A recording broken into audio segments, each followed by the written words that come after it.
Hi everyone, welcome back to the Good to Know channel. If you're new here, hit subscribe. It genuinely helps this channel grow and lets me keep making practical health videos just like this one.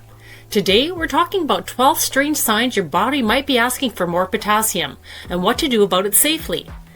Quick, why it matters? Potassium is the inside the cell electrolyte that helps your nerves fire, muscles contract, and helps your heart keep a steady beat. It also balances sodium to support healthy blood pressure and fluid balance. Who's most at risk of running low? Well, people who sweat a lot, follow very low carb or ultra-processed diets, have frequent vomiting and diarrhea, drink heavily, or have certain medications like diuretics or some laxatives. Older adults and people with uncontrolled diabetes can be at higher risk too. If you have kidney disease or take ACE inhibitors or potassium-sparing diuretics, you do need medical guidance before increasing potassium. Well, let's dive into the 12 strange signs. Number 1, muscle cramps that won't quit. Night calf cramps or mid-workout charley horses can signal low potassium because nerves and muscles get irritable when the electrolyte gradient is off. Number 2, eyelid twitches and random muscle flickers. That annoying eyelid flutter or little thumb twitch, often blame on stress or caffeine, but electrolyte imbalances, especially low potassium and sometimes magnesium, can play a role. Number 3, heart flutters or a skipped beat feeling.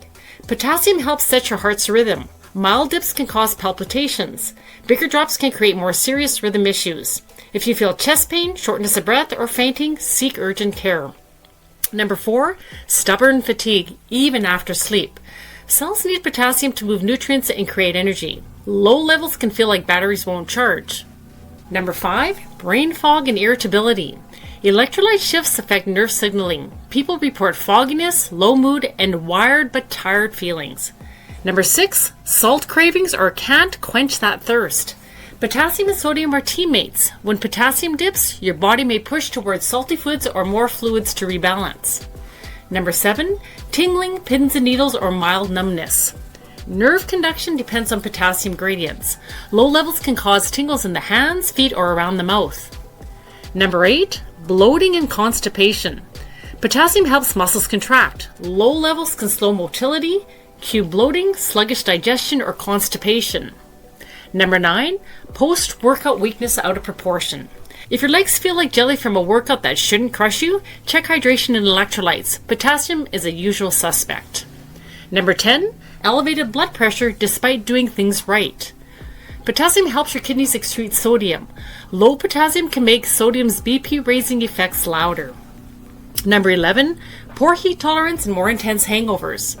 When you lose fluids from sweat or alcohol, you lose electrolytes. If potassium is already low, recovery feels rougher. You get headaches, weakness, and shakiness. Number 12, slow recovery from minor injuries.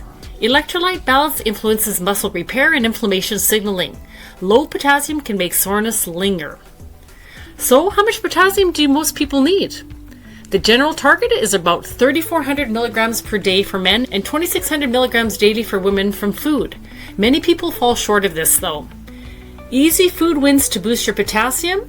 Look at leafy greens like spinach and Swiss chard, beans and lentils like white beans, kidney beans, and lentils, vegetables like potatoes, sweet potatoes, beets, winter squash, and tomatoes, fruits like bananas, oranges, cantaloupe, kiwi, apricots, and prunes, and other foods like avocados, yogurt, and salmon. Pro tip, mix and match. Think bean and avocado salad, roasted potatoes with spinach, or yogurt with sliced kiwi and a sprinkle of chia seeds. Smart daily habits? Hydrate. Pair water with food sources of potassium after workouts or heat exposure.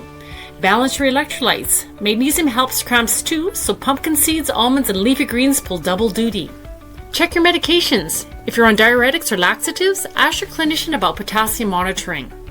Cook strategically. Baking or roasting keeps more potassium than boiling. If you boil, use the cooking liquids in soups. When to be cautious? If you have kidney disease, you're on ACE inhibitors, ARBs, or potassium-sparing diuretics, don't increase potassium without medical advice. High potassium can be dangerous. Symptoms like severe weakness, paralysis, severe vomiting, and diarrhea or chest pain need prompt attention. So a quick recap, potassium keeps your muscles, nerves, and heart in rhythm. These 12 signs, cramps, twitches, palpitations, fatigue, brain fog, tingling, constipation, weakness, high blood pressure, poor heat tolerance, rough hangovers, and slow recovery, they can be a hint that you're low. Focus on whole food potassium sources, hydrate smartly, and loop in your clinician if you have conditions or medications that affect potassium. If this helped you, tap subscribe. It truly supports the channel and lets me keep sharing practical health tips. Share this with someone who's always cramping up after workouts. See you in the next video.